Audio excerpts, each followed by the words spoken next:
In the 1960s, in a quiet working-class neighborhood of Gary, a thin little boy would often stand in front of a mirror. He wasn't admiring himself. He was imagining a future. He was imagining lights, music, crowds. He was imagining becoming someone the world had never seen before. His name was Michael Jackson. He was different from other children. While most boys his age were outside playing games, Michael was rehearsing for hours inside a small house filled with music and strict discipline.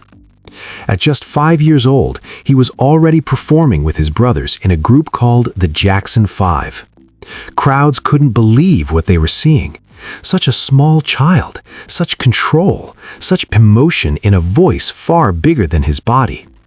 But behind the bright smiles on stage, there was pressure. Long rehearsals, perfection demanded again and again. A childhood shaped not by toys and playgrounds, but by microphones and stage lights. There was tiredness in his eyes, but there was also fire. As the years passed, that little boy from Gary grew into something the world had never experienced before. He didn't just become famous, he became global. In 1982, he released an album called Thriller. Music would never be the same again. The songs weren't just hits, they were moments in history. When Billie Jean played, the bass line alone could fill a room with electricity.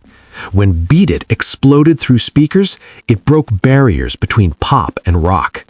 And when Thriller appeared on television screens with its cinematic music video, it transformed what a music video could be. He didn't just sing, he performed. Every movement was sharp, every spin was precise. And then came the moment that froze time.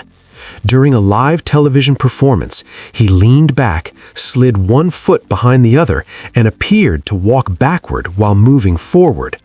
The moonwalk. It looked impossible. It looked supernatural. And in that moment, he wasn't just a singer anymore. He was the king of pop. But fame is never simple. With record-breaking sales and sold-out stadiums came a life under a microscope. Every decision analyzed, every change criticized, every rumor amplified. He built a place called Neverland Ranch. To the world, it looked extravagant, amusement rides, animals, a private theater. But to Michael, it was something else. It was an attempt to recreate the childhood he never truly had. He often said he felt happiest on stage, because on stage he felt free. Away from headlines, away from judgment, just music and emotion. Yet even at the height of his success, there was loneliness. It is possible to be surrounded by millions of fans and still feel alone. He gave the world powerful messages through his music. In Man in the Mirror, he challenged listeners to change themselves before trying to change the world. In Earth Song, he cried out for the planet, for humanity, for compassion. In Heal the World, he spoke directly to children and hope. He visited hospitals quietly. He donated millions to charity. He believed that music could heal. But the weight of fame, legal battles, and relentless media attention slowly took a toll. Still, he dreamed of returning to the stage one more time. In 2009, he announced a series of comeback concerts in London titled This Is It. Fans across the world rushed to buy tickets. They sold out within minutes. The king was preparing for one final chapter. Rehearsals had begun. The energy was building again. The world was ready. But on June 25, 2009, everything stopped. News spread that Michael Jackson had passed away. Shock moved across continents. Radio stations played his songs non-stop. Fans gathered in tears. For many, it felt unreal. How could a voice so powerful suddenly fall silent? And yet something extraordinary happened. His music did not fade. It grew louder. New generations discovered him. Old fans returned to his songs with even deeper emotion. Billie Jean still fills dance floors. Thriller still defines Halloween nights. The moonwalk is still practiced by children in bedrooms across the world. His album Thriller remains one of the best-selling albums in history. His influence can be seen in artists across America, Asia, Europe, and beyond. Stage design, music video storytelling, precision choreography. He elevated them all.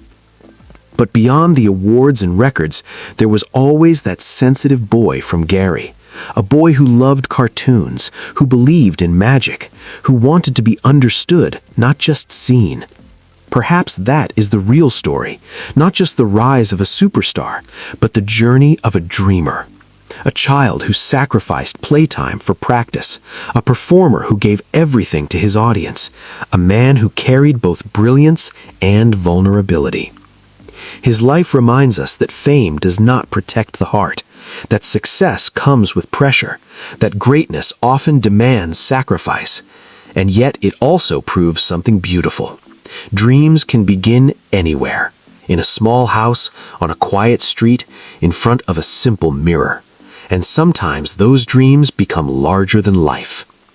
Imagine, somewhere beyond this world, a stage lights up softly, a single spotlight shines, a white glove sparkles in the dark. The music begins, he takes one smooth step back, and the crowd roars again. Because legends do not disappear, they echo. Through speakers, through memories, through every child who dares to dream bigger than their surroundings. Michael Jackson was not just a performer, he was an era, a sound, a feeling. And as long as music exists, a part of him will always be alive.